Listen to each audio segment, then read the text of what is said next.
मुंशी प्रेमचंद की कहानी। अग्नि समाधि। साधु संतों के सत्संग से बुरे भी अच्छे हो जाते हैं, किंतु पयाग का दुर्भाग्य था कि उस पर सत्संग का उल्टा ही असर हुआ।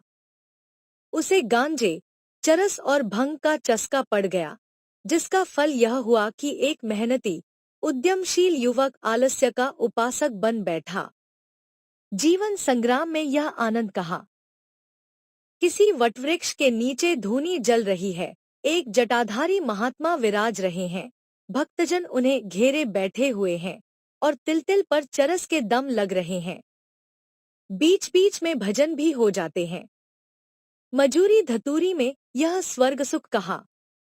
चिलम भरना पयाग का काम था। भक्तों को परलोक में पुण्यफल की आशा थी। पयाग को तत्काल फल मिलता था। चिलमों पर पहला हक उसी का होता था। महात्माओं के श्रीमुख से भगवत चर्चा सुनते हुए वह आनंद से विह्वल हो उठता था। उस पर आत्मविस्मृति सी छा जाती थी। वह सौरभ, संगीत और प्रकाश से भरे हुए एक दूसरे ही संसार में पहुंच जाता था। इसलिए जब उसकी स्त्री रुक्मिन रात के 10-11 बज जाने पर उसे बुलाने आती, तो पयाग को प्रत्यक्ष क्रूर अनुभव होता। संसार उसे कांटों से भरा हुआ जंगल सा दिखता, विशेषत जब घर आने पर उसे मालूम होता कि अभी चूल्हा नहीं जला और चनेचबेने की कुछ फिक्र करनी है। वह जाति का भर था। गांव की चौकीदारी उसकी मीरास थी। 2 रुपए और कुछ आने वेतन मिलता था। वर्दी और साफा मुफ्त। काम था सप्ताह में एक दिन थाने जाना, वहां अफसरों के द्वार पर झाड़ू लगाना, अस्तबल साफ करना, लकड़ी चीरना। पयाग रक्त के घूंट पी पी कर ये काम करता, क्योंकि अवज्ञा शारीरिक और आर्थिक दोनों ही दृष्टि से महंगी पड़ती थी। आंसू यो पूछते थे कि चौकीदारी में यदि कोई काम था तो इतना ही, और महीने में 4 दिन के लिए 2 रुपए और कुछ आने कम न थे। फिर गांव में भी अगर बड़े आदमियों पर नहीं तो नीचों पर रोब था। वेतन पेंशन थी, और जब से महात्माओं का संपर्क हुआ वह पयाग के जेब खर्च की मद में आ गई। अतएव जीविका का प्रश्न दिनोंदिन चिंतोत्पादक रूप धारण करने लगा। इन सत्संगों के पहले यह दंपति गांव में मजदूरी करता था। रुक्मिन लकड़ियां तोड़कर बाजार ले जाती, पयाग कभी आरा चलाता, कभी हल जोतता, कभी पुर हाँकता। जो काम सामने आ जाए उसमें जुट जाता था। हंसमुख, श्रमशील, विनोदी, निर्द्वंद्व आदमी था, और ऐसा आदमी कभी भूखों नहीं मरता। उस पर नम्र इतना कि किसी काम के लिए नहीं न करता। किसी ने कुछ कहा और वह अच्छा भैया कहकर दौड़ा। इसलिए उसका गांव में मान था। इसी की बदौलत निरुद्यम होने पर भी 2-3 साल उसे अधिक कष्ट न हुआ। 2 जून की तो बात ही क्या, जब महतों को यह रिद्धि न प्राप्त थी, जिनके द्वार पर बैलों की 3-3 जोड़ियां बंधाती थी, तो पयाग किस गिनती में था। हाँ, 1 जून की दाल रोटी में संदेह न था। परंतु अब यह समस्या दिन पर दिन विषमतर होती जाती थी। उस पर विपत्ति यह थी कि रुक्मिन भी अब किसी कारण से उसकी पतिपरायण, उतनी सेवाशील, उतनी तत्पर न थी। नहीं, उतनी प्रगल्भता और वाचालता में आश्चर्यजनक विकास होता जाता था। अतएव पयाग को किसी ऐसी सिद्धि की आवश्यकता थी जो उसे जीविका की चिंता से मुक्त कर दे और वह निश्चिंत होकर भगवत भजन और साधु सेवा में प्रवृत्त हो जाए। एक दिन रुक्मिन बाजार में लकड़ियां बेचकर लौटी, तो पयाग ने कहा, ला, कुछ पैसे मुझे दे दे, दम लगा आऊं। रुक्मिन ने मुंह फेर कर कहा, दम लगाने की ऐसी चाट है तो काम क्यों नहीं करते? क्या आजकल कोई बाबा नहीं है, जाकर चिलम भरो। पयाग ने त्योरी चढ़ाकर कहा, भला चाहती है तो पैसे दे दे, नहीं तो इस तरह तंग करेगी तो एक दिन कहीं चला जाऊंगा, तब रोएगी। रुक्मिन अंगूठा दिखाकर बोली, रोए मेरी बला, तुम रहते ही हो तो कौन सोने का कौर खिला देते हो। अब भी छाती फाड़ती हूँ, तब भी छाती फाड़ूंगी। तो अब यही फैसला है। हाँ हाँ, कह तो दिया, मेरे पास पैसे नहीं है। गहने बनवाने के लिए पैसे हैं, और मैं 4 पैसे मांगता हूँ, तो यूं जवाब देती है। रुक्मिन तिनक कर बोली, गहने बनवाती हूँ, तो तुम्हारी छाती क्यों फटती है? तुमने तो पीतल का छल्ला भी नहीं बनवाया, या इतना भी नहीं देखा जाता?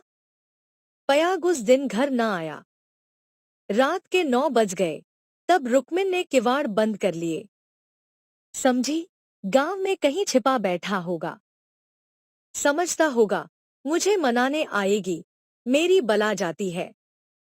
जब दूसरे दिन भी पयाग न आया, तो रुक्मिन को चिंता हुई। गांव भर छान आई, चिड़िया किसी भी डाल पर न मिली। उस दिन उसने रसोई नहीं बनाई। रात को लेटी भी तो बहुत देर तक आंखें न लगी।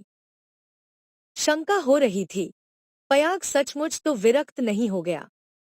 उसने सोचा, प्रात काल पत्ता पत्ता छान डालूंगी, किसी साधु संत के साथ होगा, जाकर थाने में रपट कर दूंगी। अभी तड़का ही था कि रुक्मिन थाने में चलने को तैयार हो गई। किवाड़ बंद करके निकली ही थी कि पयाग आता हुआ दिखाई दिया। पर वह अकेला न था, उसके पीछे पीछे एक स्त्री भी थी। उसकी छींट की साड़ी, रंगी हुई चादर, लंबा घूंघट और शर्मीली चाल देखकर रुक्मिन का कलेजा धक से हो गया। वह एक क्षण हतबुद्धि सी खड़ी रही, तब बढ़कर नई सौत को दोनों हाथों के बीच में ले लिया और उसे इस भांति धीरे धीरे घर के अंदर ले चली, जैसे कोई रोगी जीवन से निराश होकर विषपान कर रहा हो। जब पड़ोसियों की भीड़ छंट गई तो रुक्मिन ने पयाग से पूछा, इसे कहाँ से लाए? पयाग ने हंसकर कहा, घर से भागी जाती थी, मुझे रास्ते में मिल गई। घर का काम धांधा करेगी, पड़ी रहेगी। मालूम होता है, मुझसे तुम्हारा जी भर गया। पयाग ने तिरछी चितवनों से देखकर कहा, दुत पगली, इसे तेरी सेवाठल करने को लाया हूं। नई के आगे पुरानी को कौन पूछता है? चल, मन जिससे मिले वही नई है, मन जिससे न मिले वही पुरानी है। ला, कुछ पैसा हो तो दे दे, 3 दिन से दम नहीं लगाया, पैर सीधे नहीं पड़ते। हाँ, देख 2-4 दिन इस बेचारी को खिला पिला दे, फिर तो आप ही काम करने लगेगी। रुक्मिन ने पूरा रुपया लाकर पयाग के हाथ पर रख दिया। दूसरी बार कहने की जरूरत ही न पड़ी। पयाग में चाहे और कोई गुण हो या न हो, यह मानना पड़ेगा कि वह शासन के मूल सिद्धांतों से परिचित था। उसने भेदनीति को अपना लक्ष्य बना लिया था। 1 मास तक किसी प्रकार की विघ्नबाधा न पड़ी। रुक्मिन अपनी सारी चौकड़ियां भूल गई थी। बड़े तड़के उठती, कभी लकड़ियां तोड़कर, कभी चारा काटकर, कभी उपले पात कर बाजार ले जाती। वहां जो कुछ मिलता, उसका आधा तो पयाग के हत्थे चढ़ा देती। आधे में घर का काम चलता। वह सौत को कोई काम न करने देती। पड़ोसियों से कहती, बहन, सौत है तो क्या, है तो अभी कल की बहुरिया। 2-4 महीने भी आराम से न रहेगी, तो क्या याद करेगी? मैं तो काम करने को हूं ही। गांव भर में रुक्मिन के शील स्वभाव का बखान होता था, पर सत्संगी घाघ पयाग सब कुछ समझता था और अपनी नीति की सफलता पर प्रसन्न होता था। एक दिन बहू ने कहा, दीदी, अब तो घर में बैठे बैठे जी ऊबता है, मुझे भी कोई काम दिला दो। होता था। रुक्मिन ने स्नेह सिंचित स्वर में कहा, क्या मेरे मुख में कालिक पुतवाने पर लगी हुई है? भीतर का काम किए जा, बाहर के लिए मैं हूं ही। बहू का नाम कौशल्या था, जो बिगड़कर सिलिया हो गया था। इस वक्त सिलिया ने कुछ जवाब न दिया, लेकिन वह लौंडियों की दशा अब उसके लिए असह्य हो गई थी। वह दिन भर घर का काम करते करते मरे, कोई नहीं पूछता। रुक्मिन बाहर से 4 पैसे लाती है, तो घर की मालकिन बनी हुई है। अब सिलिया भी मजूरी करेगी और मालकिन का घमंड तोड़ देगी। पयाग पैसों का यार है, यह बात उससे अब छिपी न थी। जब रुक्मिन चारा लेकर बाजार चली गई, तो उसने घर की टट्टी लगाई और गांव का रंगढंग देखने के लिए निकल पड़ी। गांव में ब्राह्मण, ठाकुर, कायस्थ, बनिए सभी थे। सिलिया ने शील और संकोच का कुछ ऐसा स्वांग रचा कि सभी स्त्रियां उस पर मुग्ध हो गईं। किसी ने चावल दिया, किसी ने दाल, किसी ने कुछ। नई बहू की आवभगत कौन न करता। पहले ही दौरे में सिलिया को मालूम हो गया कि गांव में पिसनहारी का स्थान खाली है और वह इस कमी को पूरा कर सकती है। वह यहाँ से घर लौटी तो उसके सिर पर गेहूं से भरी हुई एक टोकरी थी। पयाग ने पहर रात ही से चक्की की आवाज सुनी तो रुक्मिन से बोला, आज तो सिलिया अभी से पीसने लगी। रुक्मिन बाजार से आटा लाई थी। अनाज और आटे के भाव में विशेष अंतर न था। उसे आश्चर्य हुआ कि सिलिया इतने सबेरे क्या पीस रही है। उठकर कोठरी में आई तो देखा कि सिलिया अंधेरे में बैठी कुछ पीस रही है। उसने जाकर उसका हाथ पकड़ लिया और टोकरी को उठाकर बोली, तुझसे किसने पीसने को कहा है? किसका अनाज पीस रही है? सिलिया ने निशंक होकर कहा, तुम जाकर आराम से सोती क्यों नहीं? मैं पीसती हूँ तो तुम्हारा क्या बिगड़ता है? चक्की की घुमुर घुमुर भी नहीं सही जाती? लाओ, टोकरी दे दो, बैठे बैठे कब तक खाऊंगी, 2 महीने तो हो गए। मैंने तो तुझसे कुछ नहीं कहा। तुम कहो, चाहे ना कहो, अपना धर्म भी तो कुछ है। तू अभी यहाँ के आदमियों को नहीं जानती। आटा तो पिसाते सबको अच्छा लगता है, पैसे देते रोते हैं। किसका गेहूं है? मैं सबेरे उसके सिर पर पटक आऊंगी। सिलिया ने रुक्मिन के हाथ से टोकरी छीन ली और बोली, पैसे क्यों न देंगे? कुछ बेगार करती हूँ? तू न मानेगी? तुम्हारी लौंडी बनकर न रहूंगी। यह तकरार सुनकर पयाग भी आ पहुंचा और रुक्मिन से बोला, काम करती है तो करने क्यों नहीं देती? अब क्या जन्म भर बहुरिया ही बनी रहेगी? हो गए 2 महीने। तुम क्या जानो, नाक तो मेरी कटेगी। सिलिया बोल उठी, तो क्या कोई बैठे खिलाता है? चौका बर्तन, झाड़ू भारू, रोटी पानी, पीसना कूटना, यह कौन करता है? पानी खींचते खींचते मेरे हाथों में घट्ठे पड़ गए। मुझसे अब सारा काम न होगा। पयाग ने कहा, तो तू ही बाजार जाया कर। घर का काम रहने दे, रुक्मिन कर लेगी। रुक्मिन ने आपत्ति की, ऐसी बात मुंह से निकालते लाज नहीं आती? 3 दिन की बहुरिया बाजार में घूमेगी तो संसार क्या कहेगा? सिलिया ने आग्रह करके कहा, संसार क्या कहेगा? क्या कोई ऐब करने जाती हूँ? सिलिया की डिग्री हो गई। आधिपत्य रुक्मिन के हाथ से निकल गया। सिलिया की अमलदारी हो गई। जवान औरत थी। गेहूं पीस कर उठी तो औरों के साथ घास छीलने चली गई और इतनी घास छीली कि सब दंग रह गई। गट्ठा उठाए न उठता था। जिन पुरुषों को घास छीलने का बड़ा अभ्यास था, उनसे भी उसने बाजी मार ली। यह गट्ठा 12 आने का बिका। सिलिया ने आटा, चावल, दाल, तेल, नमक, तरकारी, मसाला सब कुछ लिया और 4 आने बचा भी लिए। रुक्मिन ने समझ रखा था कि सिलिया बाजार से 2-4 आने पैसे लेकर लौटेगी तो उसे डांटूंगी और दूसरे दिन से फिर बाजार जाने लगूंगी।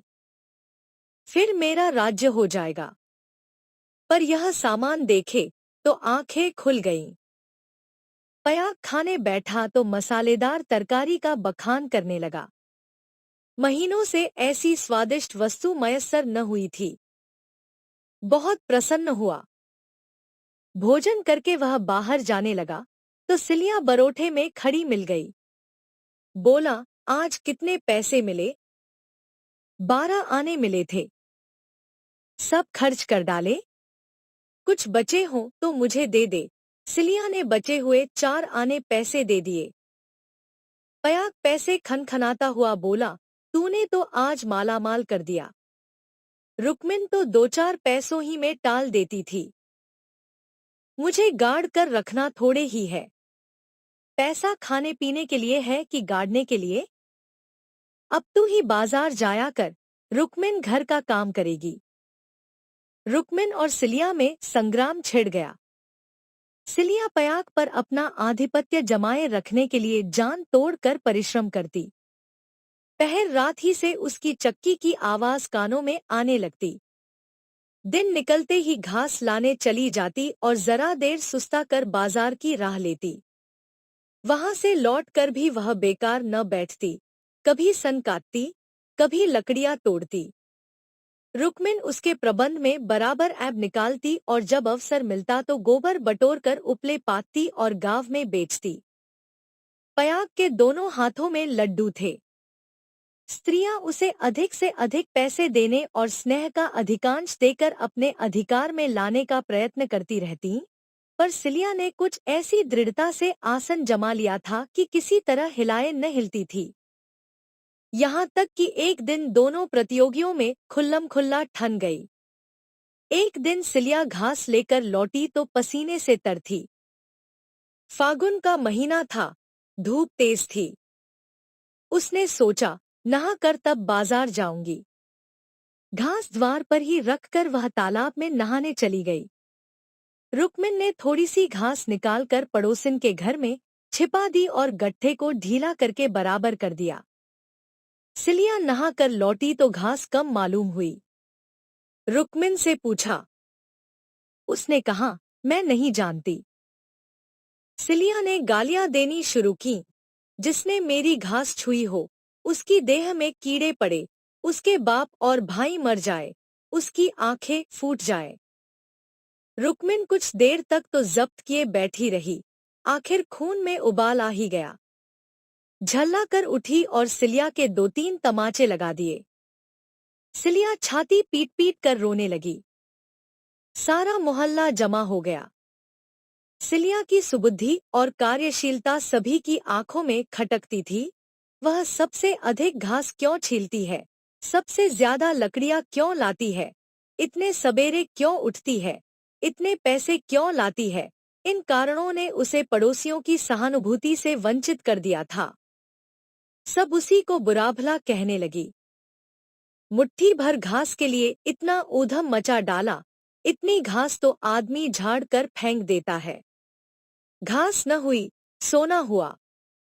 तुझे तो सोचना चाहिए था कि अगर किसी ने ले ही लिया, तो है तो गाँव घर ही का।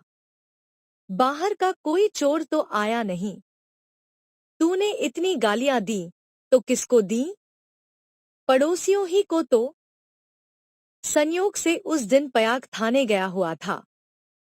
शाम को थकामांदा लौटा तो सिलिया से बोला, ला, कुछ पैसे दे दे, तो दम लगा आऊं।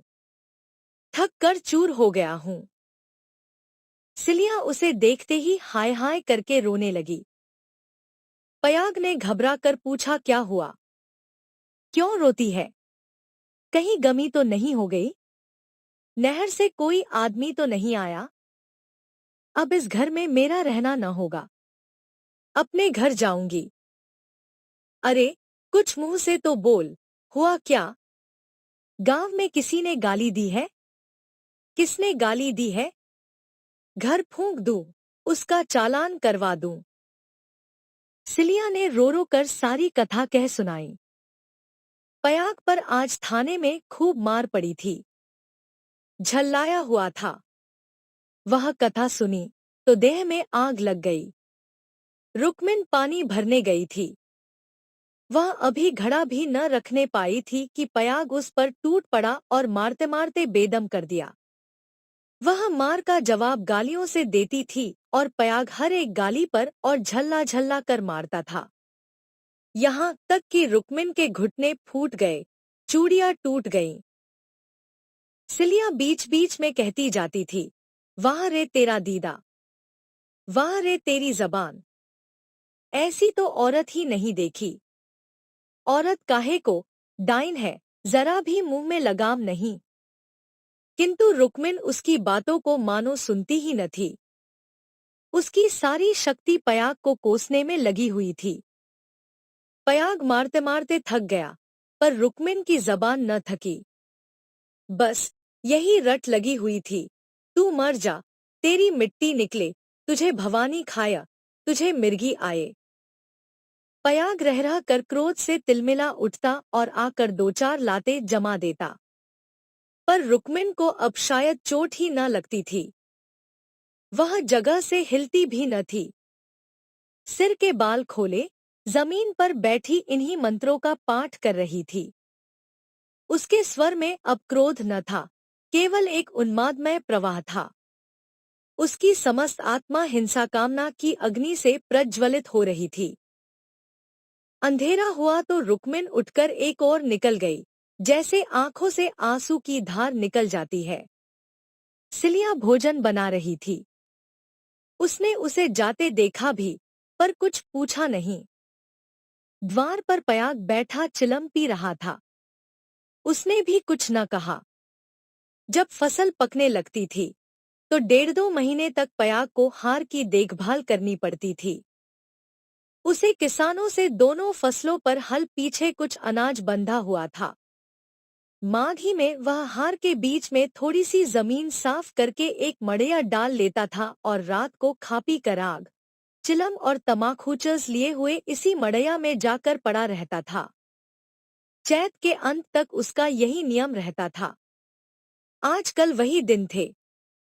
फसल पकी हुई तैयार खड़ी थी। 2-4 दिन में कटाई शुरू होने वाली थी। पयाग ने 10 बजे रात तक रुक्मिन की राह देखी। फिर यह समझकर कि शायद किसी पड़ोसिन के घर सो रही होगी, उसने खा पी कर अपनी लाठी उठाई और सिलिया से बोला, किवाड़ बंद कर ले, अगर रुक्मिन आए तो खोल देना, और मनाजुना कर थोड़ा बहुत खिला देना। तेरे पीछे आज इतना तूफान हो गया। मुझे न जाने इतना गुस्सा कैसे आ गया। मैंने उसे कभी फूल की छड़ी से भी न छुआ था। कहीं बोड़धांस न मरी हो, तो कल आफत आ जाए। सिलिया बोली, न जाने वह आएगी कि नहीं। मैं अकेली कैसे रहूंगी? मुझे डर लगता है। तो घर में कौन रहेगा? सूना घर पाकर कोई लोटा थाली उठा ले जाए तो? डर किस बात का है? फिर रुक्मिन तो आती ही होगी। सिलिया ने अंदर से टट्टी बंद कर ली। पयाग हार की ओर चला। चरस की तरंग में यह भजन गाता जाता था। ठगिनी, क्या नैना झमकावे, कद्दू काट मृदंग बनावे, नींबू काट मजीरा, 5 तरोई मंगल गावे, नाचे बालम खीरा, रूपा पहिर के रूप दिखावे, सोना पहिर रिझावे, गले डाल तुलसी की माला, 3 लोग भरमावे, ठगनी क्या नैना झमकावे।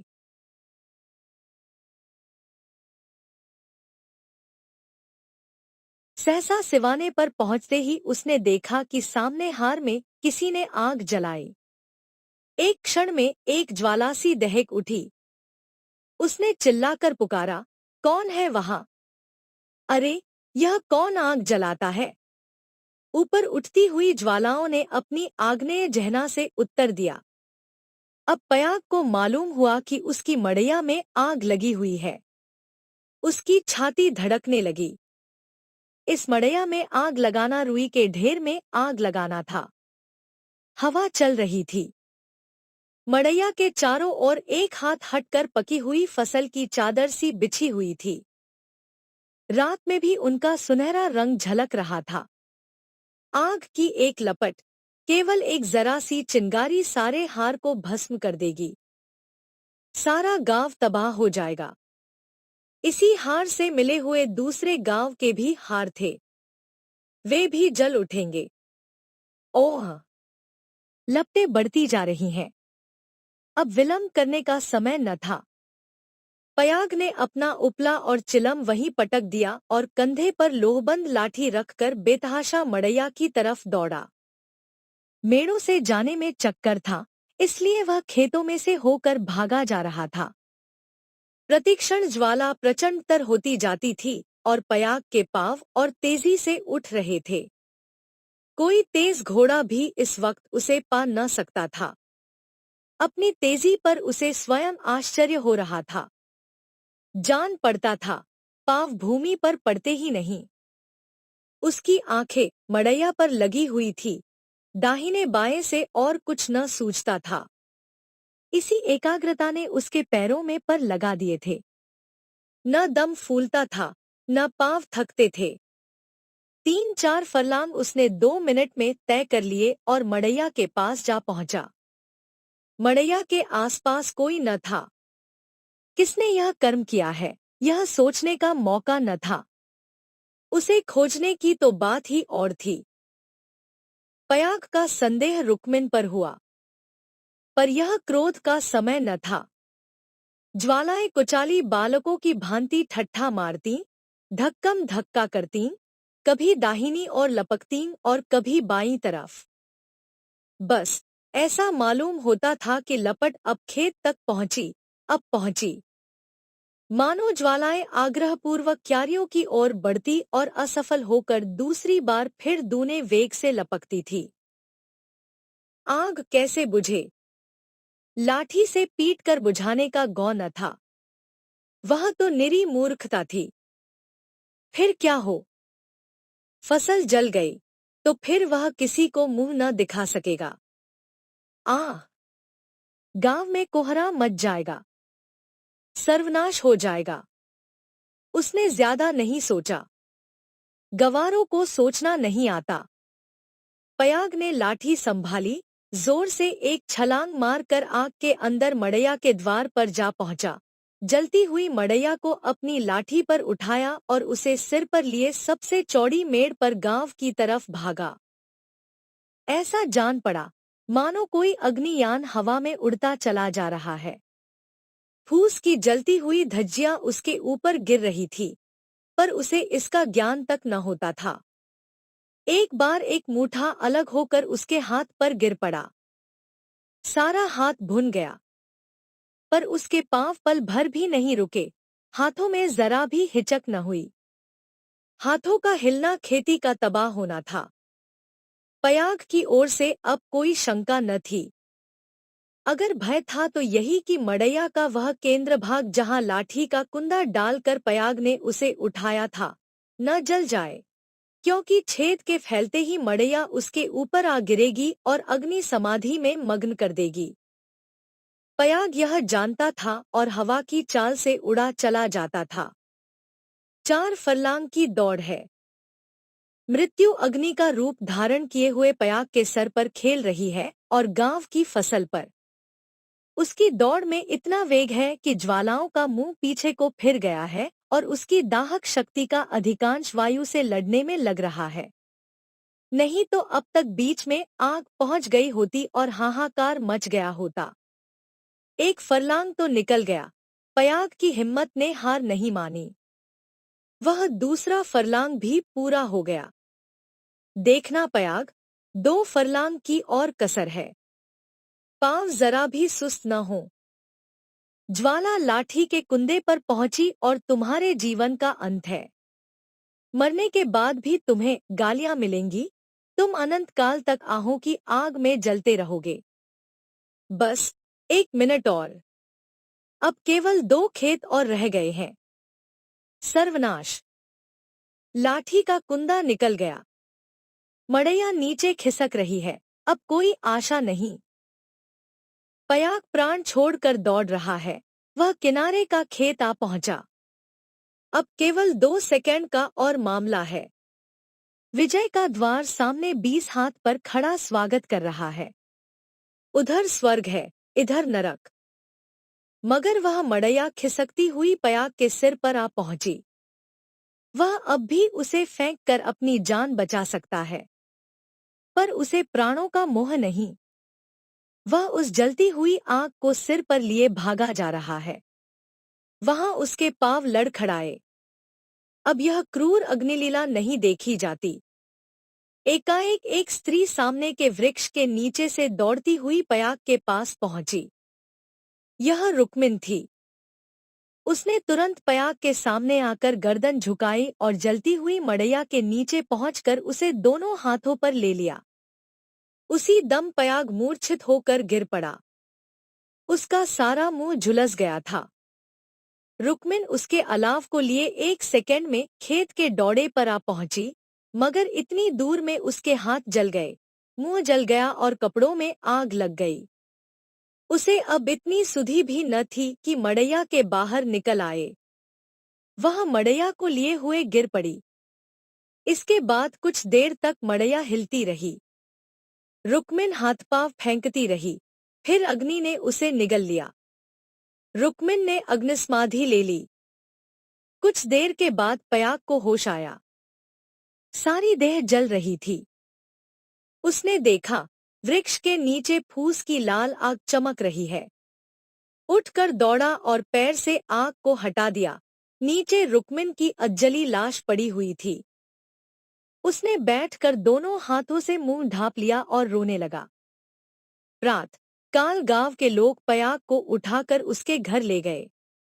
1 सप्ताह तक उसका इलाज होता रहा, पर बचा नहीं। कुछ तो आग ने जलाया था, जो कुछ कसर थी वह शोकाग्नि ने पूरी कर दी।